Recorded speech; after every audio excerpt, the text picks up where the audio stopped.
Hey everybody, welcome back to Video Game Esoterica and our continuing series on the Sega Saturn. What we're taking a look at today is Nights into Dreams, released in 1996 by Sega and developed by Sonic Team. This is definitely a quintessential release on the Saturn, because when everyone was wondering when we were going to get a 3D Sonic game, Sega was developing and releasing Nights into Dreams. And while it's disappointing that we never got Sonic Extreme on the Saturn, I definitely absolutely love Nights into Dreams. It was one of the first games I got when I got a Saturn, and I think it still definitely holds up really well today. Although it's an interesting choice on Sega's part because they released an entirely new franchise on a new piece of hardware and really didn't have Sonic show up much at all on the Saturn, and that's definitely something that people were expecting. But as opposed to talking about what we didn't get on the Saturn, let's talk about what we did get, and I think Nights into Dreams is an absolutely amazingly fun game to play. Now, full disclaimer, I'm using the D-pad. I actually don't have an analog controller for the Saturn. I had one, and the analog stick was dying, and I just haven't really fixed it yet. But it definitely still controls decently well in the digital D-pad. It is not as good as the analog stick for sure. The analog stick is definitely the way you want to play the game, but you're still going to be able to beat the game and have a ton of fun with it. But the overall hook is you see these blue orbs here, and you need to collect those, because there's going to be these, what I think to look like sort of octopus sort of domes that you have to fly into and destroy, and you need to have enough of those blue orbs to be able to destroy them. And we talked about Burning Rangers in weeks past. Definitely Sega had a thing for collecting crystals or collecting orbs to be able to do something, because the design of Burning Rangers definitely mirrors the design of Nights into Dreams in that. But each stage you have 4 different mares to go through, or 4 different nights, because this is based on kind of a nightmare dreamscape of the children, and the levels get progressively harder, as do the bosses. And it's really interesting because it is a full 3D game, but you can definitely tell we are on rails the entire time. And that's something I'd never really played too much before. I mean, there were some games before this where it was like 2.5D, where, you know, the camera was in 3D, everything was made of polygons, but you played on a 2D plane.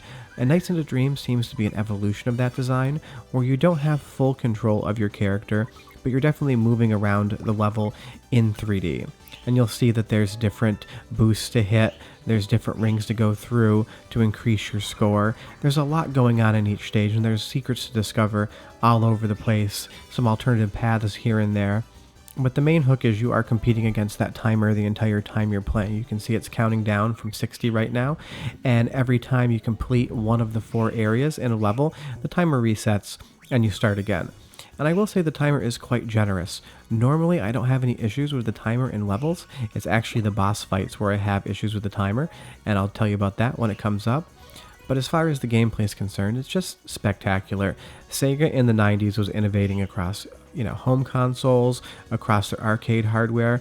They were coming up with game types and styles that were super innovative, and unfortunately, outside of the Yakuza series, which I love completely, Sega is more just re-releasing old hardware and old software now than they are making a ton of new and innovative games. And I just love the Sega of the 90s. I grew up with a Sega Genesis, I got a Saturn, I got a Dreamcast, and if I had my way, I'd still be playing on Sega hardware right now. I just wish it's a bad business decision, but they'd release a Dreamcast too, and my dreams would be complete. No pun intended, Dreamcast and Night into Dreams. But as far as the game's concerned, it's just fun. It's colorful, the visuals are great, there really isn't too much texture breakup or clipping. It definitely happens, but not so much that it's really going to bother you.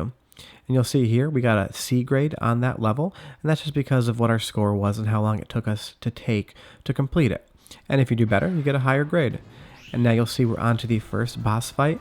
And all the boss fights have basically the same strategy, is that you need to get close enough to them to attach and damage them. And they do vary that strategy up slightly, but all of the boss fights occur in this small 3D arena. But I absolutely love the colorful nature of the game. You have all these neons here, everything pops and is really vibrant, and on a CRT television this looks absolutely incredible. A weird issue is that if you look at the left side of the screen, I did leave it in just to talk about it.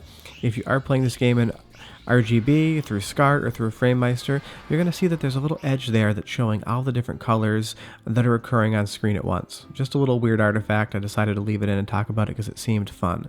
But you'll see, we beat the boss, and we're going to move on to stage 2. And each time you beat a stage, it brings you back to the main menu and you can start from the next one. But weirdly, it doesn't let you continue just with the game. I don't know why that is. It's just a strange design decision. And it's not even a complaint, it's more just an observation. of how the game actually functions. And each stage definitely has its own visual flair. Now we're in this kind of jungly setting, and it looks completely different than the stages before it. And I do appreciate with the art design and kind of the design artistic choices they made, everything feels just different enough so that you are excited to play the next level. And then each level builds onto different mechanics so that everything is varied and you don't really feel like the game's becoming a slog. Again, with a lot of 3D Saturn games, I just feel like it doesn't last as long as I wish it did. It's definitely still a really fun experience, but I do wish that, I don't know, maybe the game was twice as long in length. But we just really didn't get that many games back in the mid-90s that had that sort of length that we're used to now. But I kind of do wish we still had that, just because I want to play more of Nights into Dreams. What I'll let you do now is just enjoy the soundtrack, and the sound effects are absolutely outstanding. And I'll be back in just a bit to finish up talking about Nights into Dreams, but enjoy it while you can.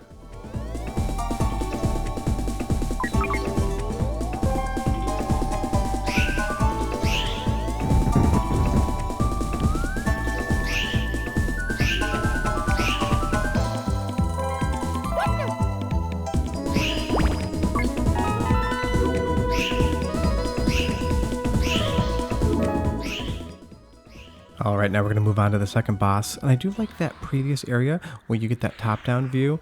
The game does play around with perspective just enough to give you some intrigue, and when we're fighting this giant, what looks like shark or fish here, we actually have to accelerate into these fish so that we're able to go across the stage, and you have to time your acceleration and travel up so that you're able to hit the boss.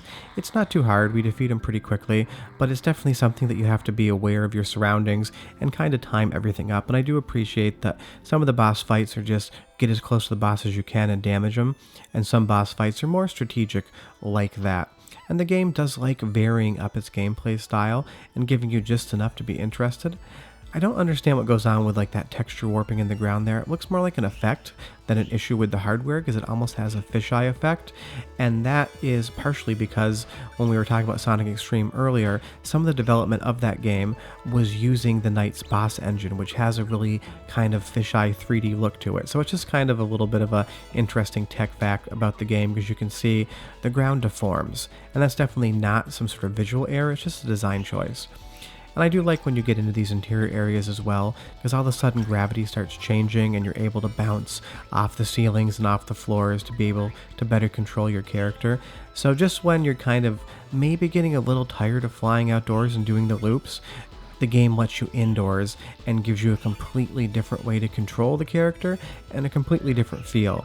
And that's what I think this game does great, because it's not the longest game, so it gives you enough variety to really be able to enjoy what's going on and have that diversity in the gameplay. And I think that's something that Sega did really well, especially with their arcade lineage. They were used to short games that built enough on the mechanics so that you always had something new and fresh going on, and you were never feeling like you were bored and didn't want to keep playing or didn't want to put another quarter in an arcade cabinet. And I kind of wish we would get that Sega back at some point in time, but who knows, really, as a Sega fan, you're always kind of wondering why Sega does the things they do and doesn't do the things you wish they did. As we fire out of this cannon here, again, we have another slightly different gameplay style. We were flying around in first person, and now we're just back in the interior, and you get that kind of mirrored effect. It's definitely not a reflection, it's just, you know, a little visual trickery with two different 3D models in the stage there, but it looks amazing, and I absolutely love it. And that's just my review of the game. If you own a Saturn and you don't have this game, you definitely need to. The Japanese copy, which is basically entirely in English, is almost a giveaway in eBay. Like, I think you can find a copy complete for like $10. And if you want, you can get Christmas Nights into Dreams as well, a game that I featured on my Christmas episode last year. But now we're on to the final boss, and this is where I have that issue with the timer, because every hit you take is going to lose you 5 seconds off the clock. And now finally it seems like the bosses are fighting back, and those cards that he's throwing are going to hit you, and you're going to lose that time. But short of that, that's Night into Dreams, 1996 Sega game for the Saturn. Definitely pick it up, I love it. But if you do me a huge favor, go down below, hit like and subscribe. Definitely helps us out because it takes a lot of time to make each one of these episodes. We'll be back next Tuesday with more Saturn stuff, and we have videos on Friday and Sunday as well. Short of that, thanks so much for watching. We're dead. Bye-bye.